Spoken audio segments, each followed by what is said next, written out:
कानून लागू करो, लागू करो। अधिवक्ता सुरक्षा कानून लागू करो, लागू करो। हम सब एक है, हम सब एक है।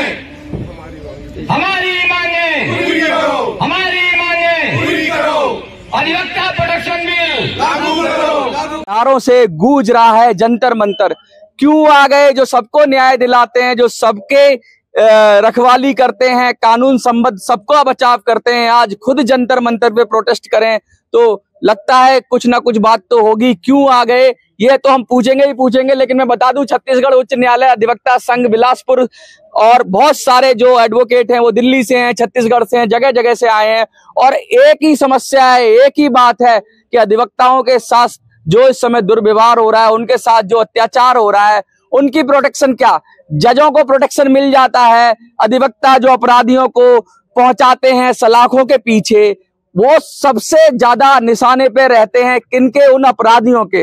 लगातार उन पर हमले हो रहे हैं, वो चाहे दिल्ली के केस हो, कहीं गोली चल जाती है, कहीं कुछ हो जाता है, कहीं अधिवक्ताओं को जान से हाथ धोना पड़ता है और फिर भी वो लगे हुए हैं। और आज उनके प्रोटेक्शन का क्या, मैं बता दूं अधिवक्ता वर्ग एक ऐसा वर्ग है जिन्होंने देश को, अगर सबसे टॉप क्लास नाम लोगे आप महात्मा गांधी का, तो वो भी एक अधिवक्ता थे जिन्हें हम राष्ट्रपिता कहते हैं। आप चाहे महात्मा गांधी की बात करो, चाहे डॉक्टर भीमराव अंबेडकर की बात करो, या देश के टॉप पॉलिटिशियंस उठा लो, अधिवक्ता कहीं ना कहीं अपना रोल निभाते हुए दिख जाएंगे। देश में कानून बनाने की बात हो, संसद में कानून पास करने की बात हो, लॉ कमीशन के जरिए राय देने की बात हो, अधिवक्ता हर जगह मौजूद है।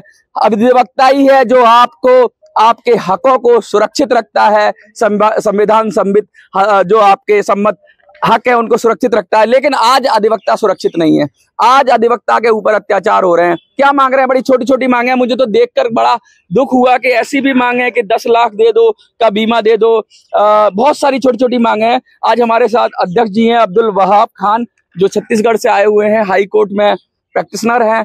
उनसे बात करेंगे और उन और साथियों से बात करेंगे और जानने की कोशिश करेंगे कि क्या क्या समस्याएं आती हैं। सर, एडवोकेट कहते हैं तो बहुत दमदार लोग होते हैं, ये तो किसी से नहीं डरते। अंदर का सच क्या है? अंदर का सच ये है कि आज पूरे देश में वकीलों को एडवोकेट प्रोटेक्शन एक्ट की अत्यंत आवश्यकता है और यही कारण है कि आज छत्तीसगढ़ राज्य के तमाम अधिवक्ता संघों के प्रतिनिधि के रूप में यहाँ अधिवक्तागण जंतर मंतर में उपस्थित हुए हैं और पूरे देश के वकीलों के लिए एडवोकेट प्रोटेक्शन एक्ट की अपनी मांग को जो है दोहराना चाह रहे हैं और यथाशीघ्र सरकार से, राज्य सरकारों से और केंद्र सरकार से एडवोकेट प्रोटेक्शन एक्ट लागू करने की मांग कर रहे हैं। सर, मांग तो आप कर रहे हैं, मैं आपके पास आता हूं। ये जो मांग है, आप सबको सबकी मांग देते हो, कानून भी आप ही बनवाते हो संसद में या आपके जरिए होता है। ये तो बड़ा छोटा सा कानून है, एक एक्ट है, कोई संवैधानिक संशोधन तो है नहीं, एक छोटा सा एक्ट है। तो एडवोकेट तो बहुत पावरफुल लॉबी मानी जाती है और एडवोकेट कहते हैं, तो क्या दिक्कतें आ रही हैं? क्या सब लोग एक मत नहीं है? क्योंकि आपकी संख्या भी काफी है, लाखों में तो होगी। दिल्ली के अंदर भी अगर कड़कड़डूमा कोर्ट की बात करें तो 5000 से ज्यादा वकील रजिस्टर्ड हैं। इतने सारे कोर्ट हैं, इतने सारे लोग हैं दिल्ली के अंदर ही, क्योंकि जब अधिवक्ता आ जाता है सड़क पे तो पता लगता है, पुलिस भी फिर डरती है। तो क्या ये क्यों नहीं आ पाया अब तक, या किसी का ध्यान नहीं गया इसकी तरफ? इसकी तरफ ध्यान ना देना सरकार की उदासीनता, सरकार की लापरवाही है। एक अधिवक्ता जो अपने पक्षकार के लिए स्वयं भी लड़ता है, उसको संघर्ष करता है, उसको न्याय दिलाता है। कई बार क्या होता है कि भाई एक पक्ष जीता, एक पक्ष हारा। हाँ। जो पक्ष हारा वो कहीं न कहीं अपना विरोधी अधिवक्ता को समझता है। हाँ, दुश्मनी निकालता है। एक अधिवक्ता शासन प्रशासन के खिलाफ भी मुकदमे लगाता है। कहीं न कहीं शासन प्रशासन के लोग भी उसके झूठे मुकदमे लगा करके उसको झूठा अपराध में फंसा देते हैं, उसको तरह तरह से प्रताड़ित करते हैं। हमारा कहना क्या है, आज हमारी सुरक्षा क्या है, एक अधिवक्ता क्या कर सकता है, एक अधिवक्ता क्या है, ये अब अधिवक्ता हमारा जाग रहा है। अब यहाँ जो सारे अधिवक्ता हैं, हम वो कलम नहीं है जो बिक जाती हो दरबारों में। हमने सरकार को, शासन को बता दिया है कि हम पहले भी तटस्थ होकर के निर्भीक रूप से अपनी वकालत करते थे और अब भी निर्भीक रूप से अपनी वकालत करते रहेंगे। हम आज की डेट में शासन से इतना कहना चाहेंगे कि हम वो कलम नहीं है जो बिक जाती हो दरबारों में। हम शब्दों की दीप शिखा है अंधियारे चौबारों में। हम वाणी के राजदूत हैं, सच पे मरने वाले हैं, डाकू को डाकू कहने की हिम्मत करने वाले हैं। हमारी कलम वचन देती है अंधियारों से लड़ने की, राजभवन के राज मुकुट के तन कर आगे अड़ने की। और उस अधिवक्ता का मर जाना अच्छा है जो खुददार नहीं मेरा अधिवक्ता प्रताड़ित हो, मैं कुछ ना बोलूं, मैं ऐसा गद्दार नहीं, मैं ऐसा गद्दार नहीं, मैं ऐसा गद्दार नहीं, मैं ऐसा गद्दार नहीं।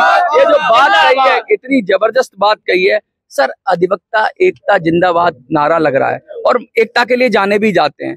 बहुत सारे विषयों पर अधिवक्ता लड़ते रहते हैं, लेकिन इस विषय पर जो आप उठा रहे हैं, इस विषय पर दूसरों का लड़ते लड़ते, दूसरों की चीज लड़ते लड़ते कहीं भूल तो नहीं गए आपके? हमारा भी कुछ अधिकार था, हक था कि आप अपना ध्यान ही नहीं, शुद्ध बुद्ध खोदी मीरा की तरह के।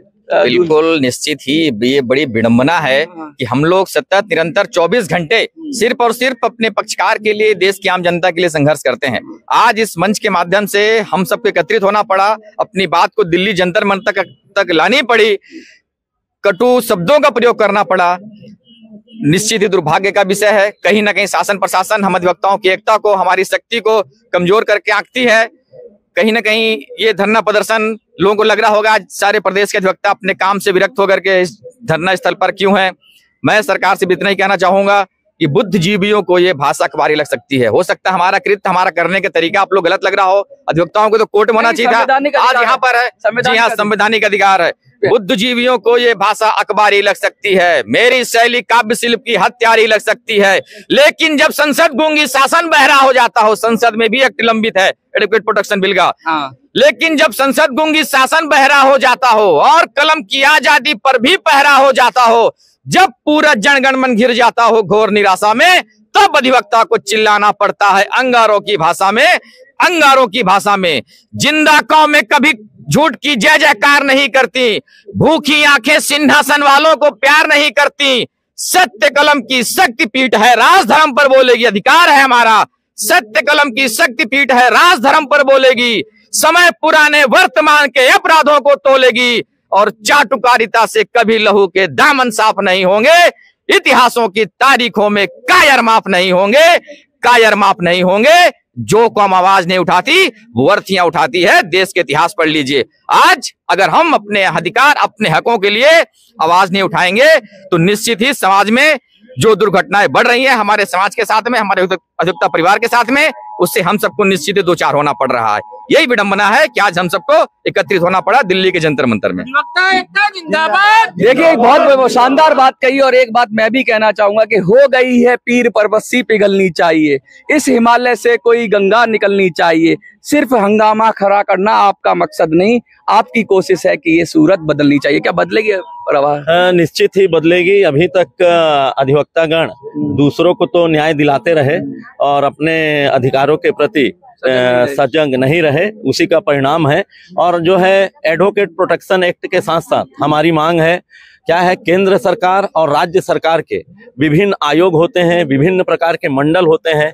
अभी वर्तमान में चाहे वो केंद्रीय सरकार का आयोग हो या राज्य सरकार का आयोग हो, वहाँ नियुक्तियां जो है रिटायर्ड जजों को प्राथमिकता देते हुए की जाती है। हमारी ये मांग है कि अधिवक्ताओं में से जो योग्य हैं उन्हें ही जो है विभिन्न आयोगों में अधिवक्ताओं को ही नियुक्त किया जाए और जो है अधिवक्तागण को, पूरे देश के अधिवक्ताओं को निःशुल्क चिकित्सा सुविधाएं देश की चुनिंदा अस्पतालों में दी जाए। सर, एक बड़ा फेमस डायलॉग है, सास भी कभी बहू थी, जज भी कभी एडवोकेट था ना, जज भी कभी एडवोकेट था। आप लोगों में से ही बन जाते हैं। वो तो अपना जैसे कहते हैं कि अलग ही हो गए, आप लोग एक अलग दर्जे में आ गए, वो अलग दर्जे में आ गए। ऐसा क्यों होता है? क्योंकि जज को भी, हाँ, जबकि जो है अधिवक्ता न्यायालय का एक अधिकारी होता है और एक सिक्के के दो पहलू होते हैं, जज और एडवोकेट। और एडवोकेट के बिना न्यायपालिका चल ही नहीं सकती है। इसलिए मैं तो ये समझता हूं कि जजों से ज्यादा सुरक्षा की जो है जरूरत वकीलों को होती है और इसलिए जो है एडवोकेट प्रोटेक्शन एक्ट लागू किया जाना। कोई और अपनी बात रखना चाहेगा आप में से? बताइए। अधिवक्ता संरक्षण अधिनियम इसे छोड़िए। की मांग को लेकर के आज छत्तीसगढ़ उच्च न्यायालय अधिवक्ता संघ बिलासपुर ये समस्त अधिवक्ता यहाँ उपस्थित हुए हैं। अधिवक्ताओं को प्रोटेक्शन की आवश्यकता क्यों है? आप लोग मीडिया के माध्यम से, आप ही लोगों के माध्यम से जगह जगह ये देखने को मिल रहा है कि अधिवक्ताओं के ऊपर हमला हो रहे हैं, कई जगह हत्या भी हो गए हैं। इन सब से रोकने के लिए हमको संरक्षण की आवश्यकता है। संरक्षण की आवश्यकता है। एक अंतिम अगर संदेश, अच्छा बताइए। संरक्षण के लिए ये बिल हम लोगों ने एक 3 सदस्य बिल ऑलरेडी संसद में हाँ है। नहीं वही तो बता रहा हूँ ना, 3 सदस्यीय वकील लोग, अधिवक्ता जो सीनियर वकील हैं, उनके माध्यम से बिल का खाका तैयार किया गया, ड्राफ्ट तैयार कर लिया। ड्राफ्ट तैयार करके विधि मंत्री को सौंप दिया गया। अच्छा, बार बार उनसे मुलाकात करके निवेदन किया गया लेकिन कि नहीं। बिल को पारित कर दिया जाए। अच्छा, एक बात मैं पूछना चाहूंगा सर, जैसे कि ये है बहुत सारी बातें हो रही हैं, ये कह रहे हैं कि हमने विधि मंत्रालय को दिया, बिल दिया, क्या किसी सांसद को भी आपने अप्रोच किया? क्योंकि प्राइवेट मेंबर बिल एक माध्यम होता है जिसके जरिए कम से कम संसद में आपकी आवाज रखी जा सकती है, या बिल पहले रखा गया है संसद में? थोड़ा सा और स्पष्ट करिए, आप बताइए। बिल ड्राफ्ट हो चुका है। हमने अपने क्षेत्र के संसद से, अपने क्षेत्र के विधायक महोदय से भी आग्रह किया हुआ है। हमारे छत्तीसगढ़ राज्य में एडवोकेट प्रोटेक्शन बिल बन करके ड्राफ्ट करके रखा हुआ है, किंतु वो सरकार ने उस बिल को विधानसभा पटल में नहीं रखा। ये सरकार का गैर जिम्मेदाराना तरीका है, अधिवक्ताओं को कम करके अपना है। राज्य सरकार से बात कर रहे हैं? राज्य सरकार से,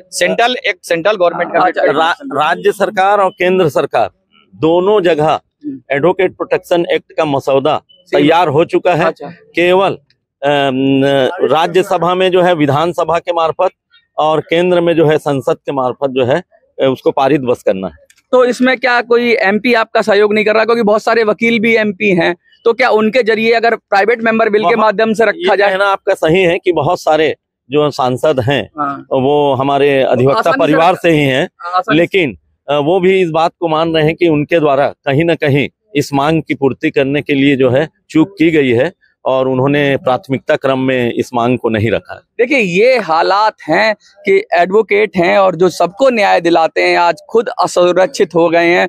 लगातार खबरें आती रहती हैं, वो चाहे दिल्ली से आती हो कि 30 हजारी कोर्ट में क्या हुआ, या द्वारका कोर्ट में क्या हुआ, या कड़कड़डूमा कोर्ट में क्या हुआ। जब भी कोई गोलीबारी हो जाती है तो हमारा ध्यान तुरंत वहां पर चला जाता है और हमें फिर खबर मिलती है कि कुछ अपराधियों ने गैंगवार किया। सब जगह क्योंकि एडवोकेट आसपास होते हैं तो सबसे आसानी से शिकार वही हो जाते हैं। दूसरा, क्योंकि अपराधियों को दंड दिलाते हैं तो वहां से भी इनको नुकसान रहता है। और जज वगैरह के लिए तो सब प्रोटेक्शन है, पीछे से केबिन में आएंगे, वो अपने सेफ करके चले जाएंगे, लेकिन ये लोग पब्लिक के बीच में रहते हैं, हम पब्लिक के बीच में खड़े रहते हैं और वहां उनकी लड़ाई लड़ते हैं। इनकी लड़ाई कौन लड़ेगा? क्या ये अपनी लड़ाई अब लड़ने के लिए तैयार है? ये इनको सोचना होगा, इनके समाज को सोचना होगा। लेकिन ये बात तो ठीक है कि एडवोकेसी करना जान जोखिम में डालने का काम है और कच्चे दिल वालों के लिए, कमजोर दिल वालों के लिए काम नहीं है। अगर आपको भी लगता है कि आप एडवोकेट हैं तो मुझे तो लगता है कम से कम इस मुद्दे पे इनका समर्थन करना चाहिए और एडवोकेट प्रोटेक्शन बिल आना चाहिए।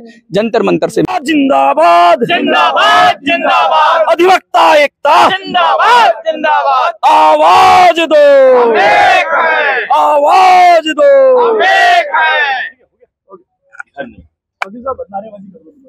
की आवश्यकता अधिवक्ताओं को क्यों पड़ी है, इसके बारे में मैं 2 शब्द बोलना चाहूँगा। जिस तरह से दंड प्रक्रिया संहिता की धारा 197 के अंतर्गत कोई भी अधिकारी या न्यायिक अधिकारी है, उनके खिलाफ कोई मुकदमा दर्ज किया जाता है तो सरकार से उसमें अनुमति लिया जाता है। इसी तरह से अधिवक्ताओं को भी लोक सेवक का दर्जा दिया जाना चाहिए। माननीय उच्चतम न्यायालय द्वारा यह सुस्थापित कर दिया गया है कि जो अधिवक्ता है वह ऑफिसर ऑफ द कोर्ट का एक अधिकारी है, ऐसा कहा गया है। उसके अनुरूप हमें लोक सेवक के रूप में दर्जा दे करके और इस संरक्षण बिल को पारित करना चाहिए।